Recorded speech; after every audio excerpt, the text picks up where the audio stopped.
Hello everyone. I welcome you all in your business studies class. In our last video, we have discussed about financial planning. Today, we will discuss about capital structure, concept and determinants. तो यहाँ हम firstly तो समझेंगे capital structure है क्या, then उसके determinants की बात होगी। तो कैपिटल स्ट्रक्चर में दो वर्ड्स का यूज किया है, one is capital, second is structure. Individually हम इन दोनों टर्म्स को समझते हैं, इसका मीनिंग, जॉइंटली इसका क्या मतलब है। तो कैपिटल स्ट्रक्चर जब as a single term use होता है तो ये कहता है कि यहां पर proportion of long term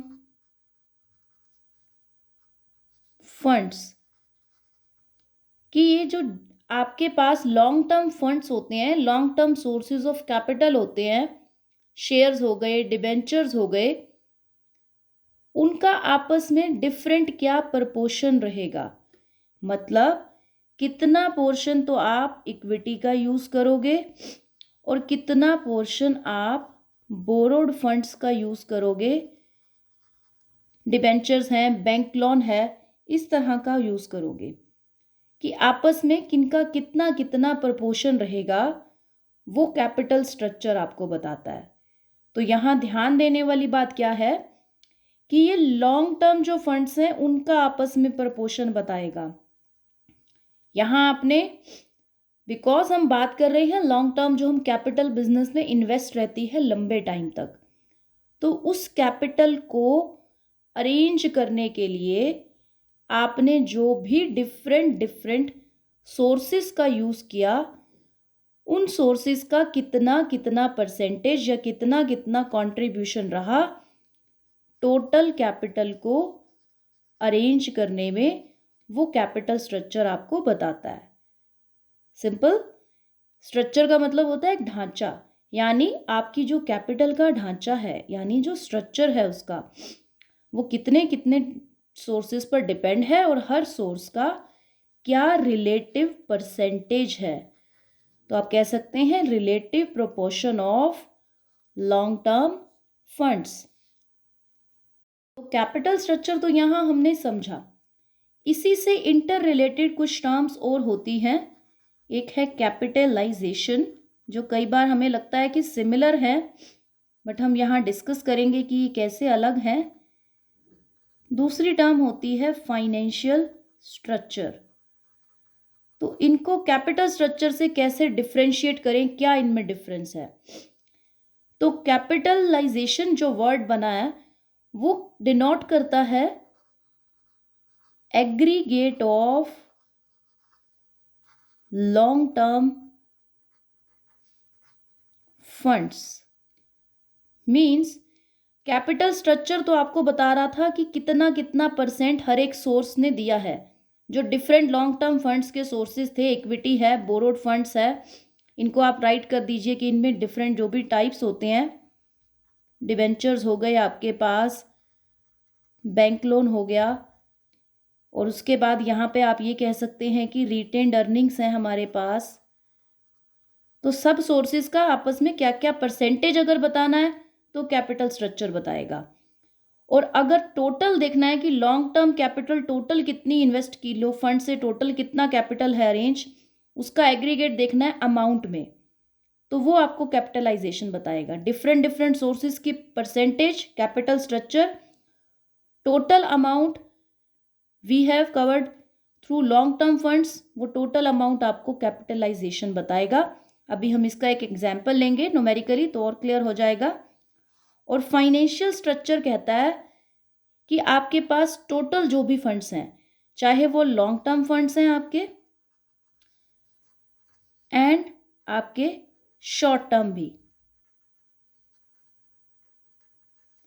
means long term liabilities भी आ गई और शॉर्ट टर्म का मतलब हो गया करंट लाइबिलिटीज भी आपकी जो है वो इसमें इंक्लूड होंगी। फाइनेंशियल स्ट्रक्चर का मतलब सिर्फ लॉन्ग टर्म नहीं है, शॉर्ट टर्म को भी इंक्लूड करता है। बेसिकली फाइनेंशियल स्ट्रक्चर आपकी बैलेंस शीट की लाइबिलिटी साइड को शो करता है। लाइबिलिटी साइड में आप जितना भी कुछ लिखते हो, चाहे फिर वो करंट लाइबिलिटीज हो या फिर आपकी लॉन्ग टर्म लाइबिलिटीज हो, टोटल उन लाइबिलिटीज को डिनोट करता है, current plus non current liabilities को। तो वो हो गया फाइनेंशियल स्ट्रक्चर। अब इसको हम एक एग्जाम्पल के थ्रू समझते हैं ताकि हमें और ज्यादा क्लैरिटी मिल जाए।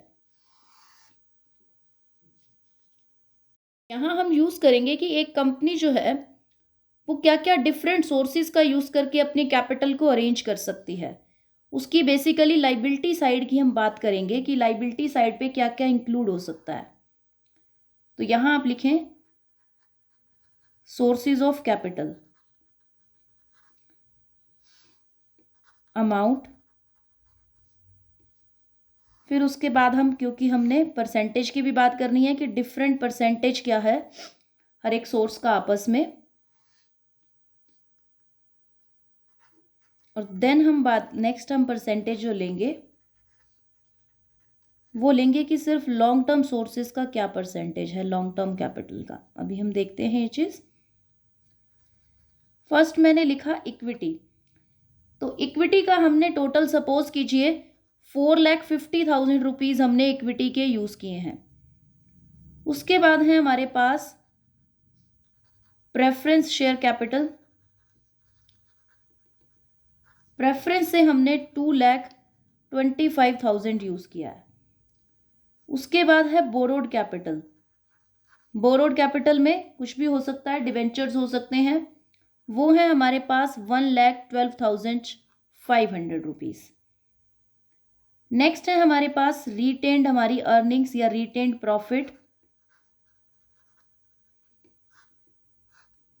वो भी हमने यूज किया है 1,12,500 रुपीज। लास्ट हमारे पास है हमारी करंट लाइबिलिटीज जो कि है 1,00,000 रुपीज की। तो अब आपकी जो ये यहाँ पर टोटल कैपिटल अरेंज हुई है करंट लाइबिलिटीज प्लस ये सारे लॉन्ग टर्म सोर्सेज से, तो अगर आप कैलकुलेट करें तो टोटल कैपिटल बनती है आपकी 10,00,000 रुपीज की। अब इस टोटल कैपिटल में आपने डिफरेंट आपके जो भी सोर्सेज हैं इनका परसेंटेज देखना हो, परसेंटेज इन टोटल कैपिटल में देखना हो तो बहुत ईजी है। 4,50,000 10,00,000 का कितने परसेंट है? 45% है। 2,25,000 जो है वो 10,00,000 का कितने परसेंट है यहाँ पर? 22.5%। देन 1,12,500 को अगर आप देखें कि ये 10,00,000 का कितने परसेंट बनता है? 11.25%। सेम आगे नेक्स्ट अमाउंट है रिटेन्ड प्रॉफिट, सेम ही है 1,12,500। 10,00,000 के रिगार्डिंग परसेंटेज देखोगे 11.25%, और 1,00,000 जो है वो बनने वाला है 10%। तो टोटल कैपिटल में इन सबका जो डिफरेंट डिफरेंट प्रपोर्शन था वो तो हमने जाना। अब हम कहें अगर यहाँ पर कि हमें कुछ बातों का आंसर चाहिए जो हमने अभी डिस्कस की, तो ये एक बैलेंस शीट की पूरी लाइबिलिटी साइड है जिसमें करंट लाइबिलिटीज भी आ गई और सारी की सारी लॉन्ग टर्म लाइबिलिटीज या नॉन करंट लाइबिलिटीज भी आ गई। अगर मैं इस पूरी साइड की बात करूं तो ये है मेरा फाइनेंशियल स्ट्रक्चर कि टोटल फाइनेंसिस को मैंने किस स्ट्रक्चर में अरेंज किया है, ये तो मेरा है फाइनेंशियल स्ट्रक्चर। अगर मैं बात करूं कि मैंने लॉन्ग टर्म सोर्सेज से टोटल कितना मनी अरेंज किया, aggregate of money arranged bye long term sources, तो सिर्फ करंट वाला माइनस कर दो, बाकी सारे लॉन्ग टर्म है। तो 1,00,000 रुपीज करंट वाले को माइनस कर दो टोटल में से, तो लॉन्ग टर्म सोर्सेज आपके कितने रह गए? देखो टोटल कैपिटल आपके पास जो है वो है आपके पास 10,00,000 रुपीज। अगर आप इसमें से करंट लाइबिलिटीज को कर दो माइनस, 1,00,000 रुपीज की आपके पास है करंट लाइबिलिटीज, तो रेस्ट आपके पास जो अमाउंट रह जाएगी वो है 9,00,000 रुपीज। तो करंट मैंने माइनस कर दी अगर टोटल में से, तो मेरे पास जो ये लाइबिलिटीज बची ये कौन सी हैं? नॉन करंट या लॉन्ग टर्म कह लूँ। तो ये जो एग्रीगेट अमाउंट आ रहा है ये 9 लाख रुपीस का, ये एग्रीगेट अमाउंट जो है वो है कैपिटलाइजेशन। इस एग्रीगेट अमाउंट को कहूंगी कैपिटलाइजेशन, कि total of long term sources से मैंने जितना कैपिटल अरेंज किया है वो है capitalisation. 9 lakh rupees is capitalisation, कि सिर्फ और सिर्फ लॉन्ग टर्म सोर्सेज से अरेंज जितना टोटल हम करेंगे वो है कैपिटलाइजेशन। अब इन्हीं का आपस में अगर मैं परसेंटेज निकाल लूं तो वो बन जाएगा कैपिटल स्ट्रक्चर। अब इन्हीं का आपस में परसेंटेज मतलब कि टोटल लॉन्ग टर्म सोर्सेज से आपने कितना अरेंज किया है, 9 लाख रुपीस। तो इक्विटी का इस 9 लाख में क्या परसेंटेज बनेगा, 4,50,000 रुपीज की इक्विटी है, 9 लाख के रिगार्डिंग जो है वो कितना परसेंटेज बनेगा, 50%। नेक्स्ट, मैंने प्रेफरेंस शेयर किए हैं, ये भी long term source of capital होते हैं preference share. Total long term sources से 9 लाख अरेंज किए थे, तो अगर प्रेफरेंस शेयर्स का उसके अंदर मैं परसेंटेज निकालना चाहूँ 2,25,000 का 9 लाख में, तो कितना बनेगा, 25%।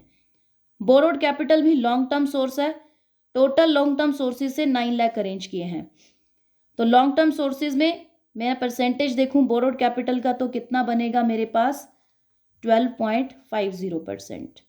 नेक्स्ट का भी सेम ही बनेगा 12.50, क्योंकि अमाउंट सेम है। और करंट लाइबिलिटी तो लेना ही नहीं, क्योंकि हम चाह रहे हैं कि भाई हम लॉन्ग टर्म सोर्सेज का टोटल जितना अरेंज किया है उसमें इंडिविजुअली सबका कितना कितना परसेंट है वो देखें। तो ये जो मैंने परसेंटेज देखा इसे मैं कहती हूँ कैपिटल स्ट्रक्चर, की रिलेटिव परसेंटेज है ये लॉन्ग टर्म फंड्स का, कि रिलेटिव मतलब टोटल लॉन्ग टर्म से इतना अरेंज हुआ 9 लाख, सबका उसमें कितना कितना परसेंट था वो है कैपिटल स्ट्रक्चर। और जो ये सिंगल अमाउंट अरेंज किया है मैंने लॉन्ग टर्म से टोटल, इसे कहते हैं कैपिटलाइजेशन। और अगर सारी लाइबिलिटीज ले लूँ, लॉन्ग टर्म भी और शॉर्ट टर्म वाली भी, तो वो सारी टोटल लाइबिलिटीज को कहा जाता है फाइनेंशियल स्ट्रक्चर।